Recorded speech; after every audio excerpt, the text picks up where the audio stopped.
ছড়াও না, কিন্তু মানুষকে কেন আমরা বলি যে তুমি কেন আমার মতো নও, তুমি কেন আমার মতবাদের নও? আমরা সকলেই ভিন্ন ভিন্ন ফুলের মতো, কিন্তু আমরা একটি বাগানের সকলেই মালিক, সেটা হচ্ছে বাংলাদেশ। Thank you. আলোর পথে নতুন দিশা নেওয়ার চেষ্টা করেছে, সে কারণেই হয়তো বা আজ আমি এখানে এসে বসেছি।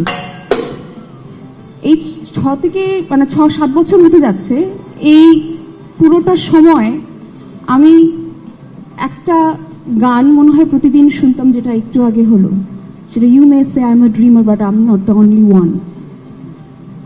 5ই আগস্ট আমার মনে হয়েছে না, আমি আসলেই একা ড্রিমার না, আমরা আসলেই স্বাধীন, এবং সেই স্বাধীনতা আপনারা আমাকে এনে দিয়েছেন, আমাদেরকে এনে দিয়েছেন।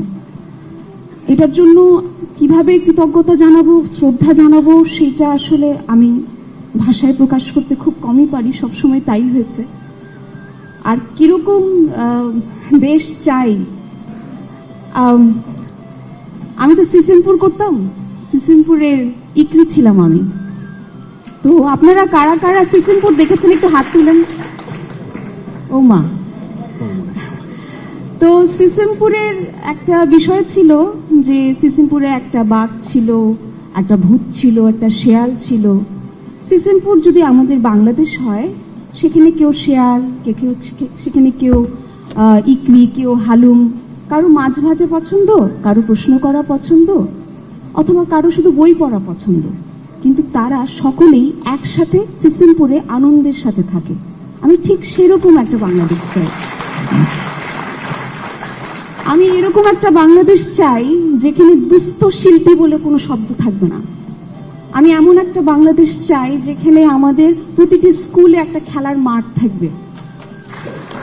আমি এমন একটা বাংলাদেশ চাই যে আমাদের বাবা মারা আমাদের চোখের দিকে তাকিয়ে আমাদের নীরবতা বোঝার চেষ্টা করবে। আমি আর কোনো জেনারেশন গ্যাপ চাই না। আমি চাই না যে জেনজিদের ভাষা আমরা বুঝি না, আমরা বুঝি আপনাদের ভাষা। আমাদেরকে আপনাদের কথা শুনতে হবে, আমাদের কথাও আপনাদেরকে শুনতে হবে। এই আর্ট অফ লিসনিংটা এই মুহূর্তে বাংলাদেশে খুব জরুরি। উইদাউট জাজমেন্ট আমরা আরেকজনের কথা শুনবো।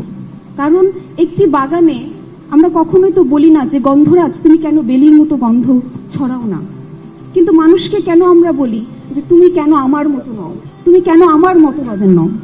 আমরা সকলেই ভিন্ন ভিন্ন ফুলের মতো, কিন্তু আমরা একটি বাগানের সকলেই মালিক, সেটা হচ্ছে বাংলাদেশ। Thank you.